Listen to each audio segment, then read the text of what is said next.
ओम शांति।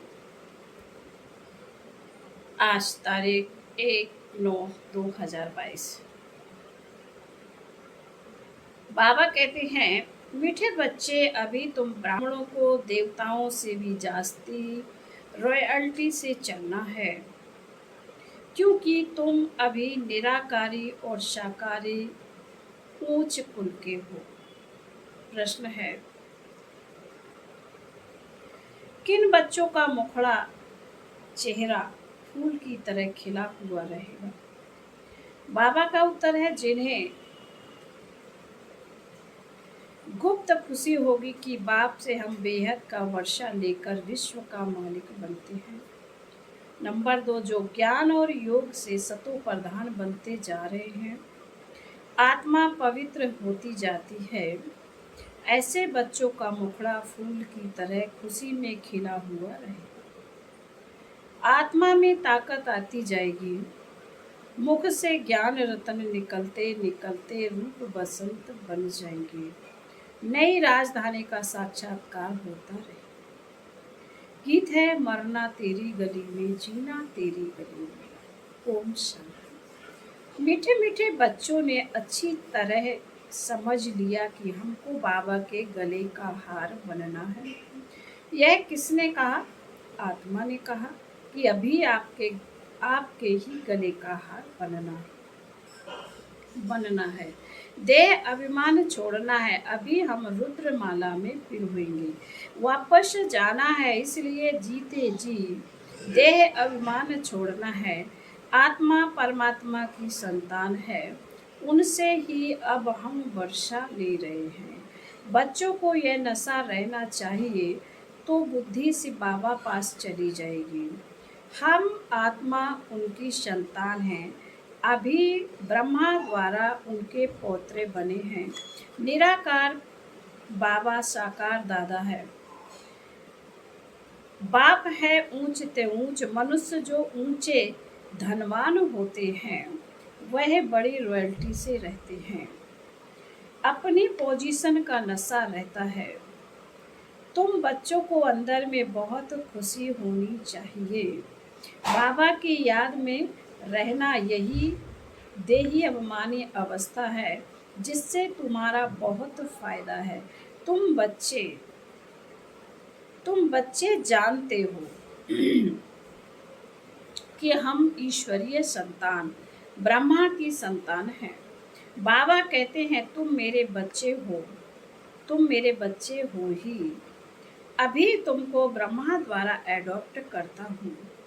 तुम्हें यह नशा रहना चाहिए, हम निराकारी और शाकाहारी ऊंच ब्राह्मण कुल के हैं। अपने को ब्राह्मण समझना है। हम ईश्वरीय संतान ब्रह्मा की औलाद हैं।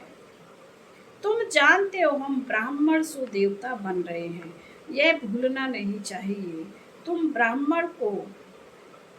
ब्राह्मणों को देवताओं से भी ऊंच रॉयल्टी से चलना चाहिए। तुम्हारा अमूल्य जीवन अभी बनता है। पहले कौड़ी जैसा था, अभी हीरे जैसा बनता है। इसलिए तुम्हारी महिमा है। मंदिर भी तुम्हारे यादगार बने हुए हैं। सोमनाथ जिसने देवताओं को ऐसा बनाया, उसका भी यादगार है, तुम्हारा भी यादगार है। सोमनाथ ने अविनाशी ज्ञान रतन दिए हैं, तो उनका मंदिर कितना अच्छा बना हुआ है। तुम जब गीत सुनते हो तो जानते हो अभी हम शिव बाबा के गले का हार बने हैं। बाबा हमको पढ़ाते हैं। हमको पढ़ाने वाला कौन है? वह भी खुशी होनी चाहिए। पहले अल्फबेट पढ़ते हैं तो पट यानी जमीन में बैठ पढ़ते हैं, फिर बेंच पर पढ़ते हैं, फिर कुर्सी पर। प्रिंसेस को तो कॉलेज में कोच पर बिठा बैठते हैं। उन्हों को पढ़ाने वाला कोई प्रिंसेस नहीं होता है, वह फिर भी कोई टीचर होता है। बाबा ने कहा, उनको पढ़ाने वाला कोई प्रिंसेस नहीं होते हैं, कोई टीचर होता है, परंतु मर्तबा तो प्रिंसेस का ऊंचा होता है ना। तुम सतयुगी प्रिंसेस से भी ऊंचे हो ना। फिर वह भी देवताओं की संतान है। तुम भी हो ईश्वरीय संतान। जिससे वर्षा लेना है उसको याद भी करना है। उठते बैठते व्यवहार में रहते उनको भूलना नहीं चाहिए। याद से हेल्दी वेल्दी बनते हैं। बाप बच्चों को बाप बच्चों को विल कर वानप्रस्थ में जाते हैं तो फिर कुछ भी कुछ भी नहीं रहा। सब कुछ दे दिया। जैसे तुम विल करते हो कि बाबा यह आपका है। बाबा फिर कहते हैं अच्छा ट्रस्टी हो संभालो। तुम हमको ट्रस्टी बनाते हो फिर हम तुमको ट्रस्टी बनाते हैं। तो श्रीमत पर चलना, कोई उल्टा सुल्टा धंधा नहीं करना। मेरे से पूछते रहना। कोई तो यह भी नहीं जानते कि बच्चों को भोजन कैसे खाना चाहिए।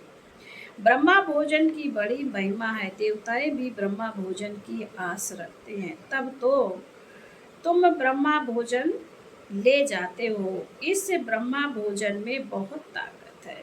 आगे चल भोजन योगी लोग बनाएंगे। अभी तो पुरुषार्थी हैं। जितना हो सकता है शिव बाबा की याद में रहने की कोशिश करते हैं। बच्चे तो हैं ना खाने वाले।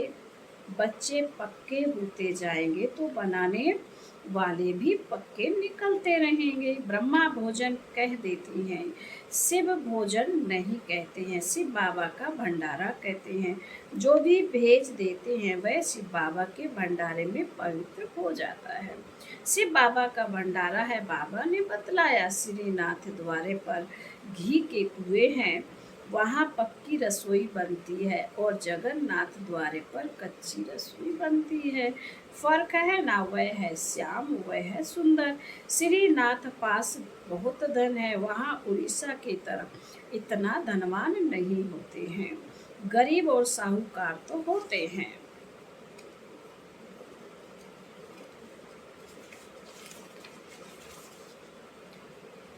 अभी तो बहुत गरीब है फिर साहूकार होंगे। इस समय तुम बहुत गरीब हो।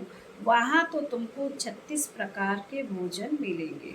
तो ऐसी तैयारियां करनी चाहिए। भले प्रजा भी 36 प्रकार के भोजन खा सकती है, परंतु राजाई का मर्तबा तो ऊंच है ना। वहाँ का भोजन तो बहुत फर्स्ट क्लास होगा। सब चीज़ें A1 क्वालिटी की होंगी होती हैं। यहाँ सब चीज़ें जेड क्वालिटी की हैं। दिन रात का फर्क है ना। अनाज आदि जो कुछ निकलता है सब सड़ा हुआ रहता है। तुम बच्चों को बहुत नशा रहना चाहिए। कोई बड़ा इम्तहान पास करते हैं तो नशा रहता है ना। तुमको तो बड़ा ऊंच नशा रहना चाहिए। हमको भगवान पढ़ा रहे हैं जो सर्व का सदगति दाता है। बाप कहते मैं तुम्हारा ओबीडेंट सर्वेंट हूँ।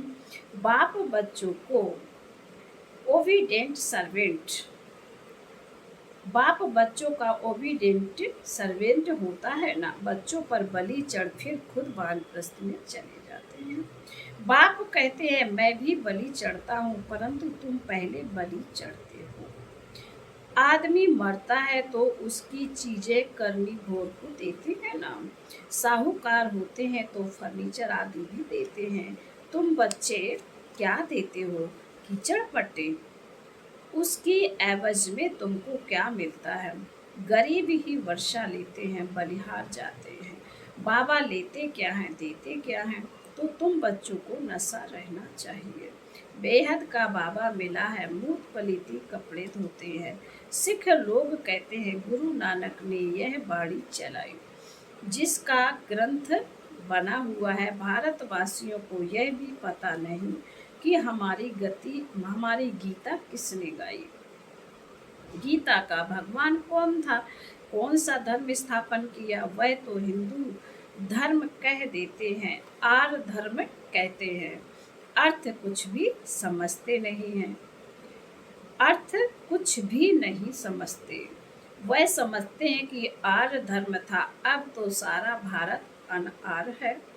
यह तो करके दयानंद ने नाम रखा। पिछाड़ी को जो टालियां निकलती हैं उनकी जल्दी जल्दी वृद्धि होती जाती है। तुमको तो मेहनत करनी पड़ती है, उनको उन्हों को कन्वर्ट करने में देरी थोड़े ही लगती है।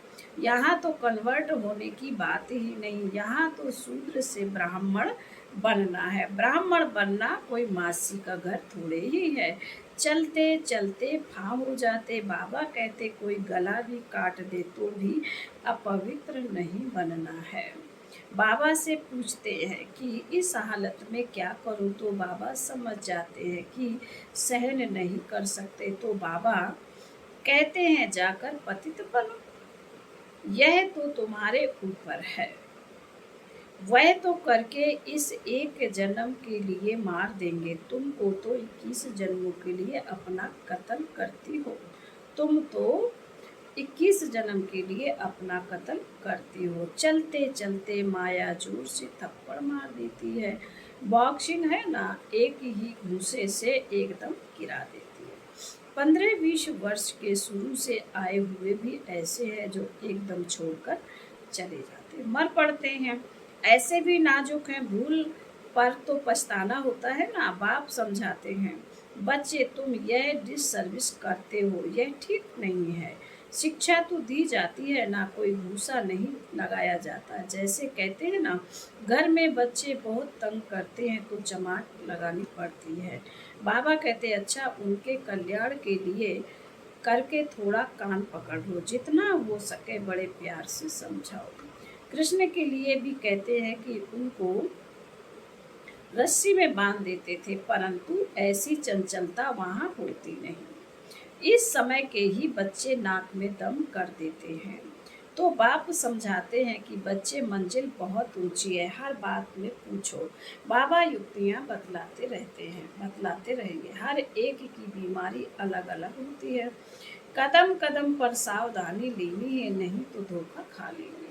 बहुत बहुत मीठा बनना है। शिव बाबा कितना मीठा, कितना प्यारा है। बच्चों को भी ऐसा बनना चाहिए।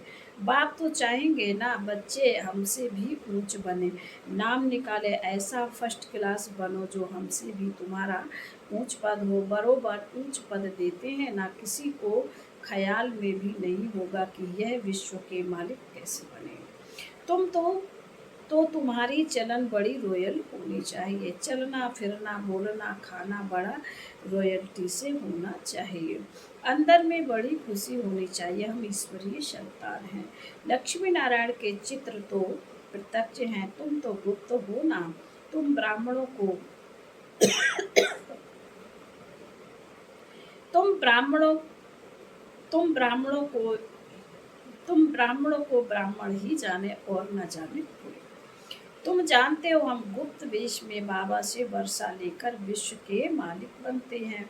बहुत ऊंच पद है, इसमें अंदर में बड़ी खुशी रहती है। मुखड़ा फूल की तरह खिला रहना चाहिए, ऐसा पुरुषार्थ करना है। अभी कोई ऐसा बना नहीं है, पुरुषार्थ करना, आगे चल तुम्हारा बहुत मान होने वाला है। सन्यासियों और राजाओं को भी पिछाड़ी में ज्ञान देना है। जब तुम्हारे में पूरी ताकत आ जाएगी, ज्ञान और योग बल से तुम्हें सतो प्रधान बनना। मुख से सदैव व्रत नहीं निकलते, नहीं तो तुम रूप बसंत बन जाएंगे। आत्मा पवित्र बनती जाएगी। तुम जितना नजदीक आते जाएंगे तो अंदर में बहुत खुशी होगी। अपनी राजधानी का साक्षात्कार भी होता रहेगा। तुमको अपना पुरुषार्थ बहुत गुप्त रीति से करना चाहिए, रास्ता बताना चाहिए। तुम सब द्रौपदियां हो।